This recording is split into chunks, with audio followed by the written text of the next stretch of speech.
Daul Duk-Duk merupakan salah satu kesenian tradisional masyarakat Madura. Awalnya, Daul Duk-Duk digunakan untuk membangunkan orang-orang sahur, diiringi ogo-ogo raksasa yang didorong dengan kereta kayu atau geledek.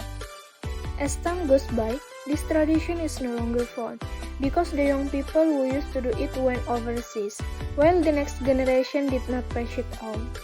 Namun, saat ini Daul Duk-Duk sering dilombakan yang biasanya diadakan saat Lebaran Ketupat.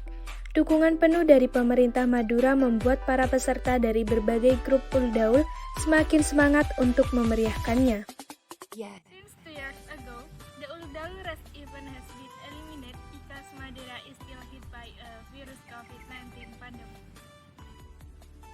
I am Siti Fatmawati, the finalist of Duta Budaya Isdiafa 2021, 19 years old from Sampang, Madura. Salam budaya!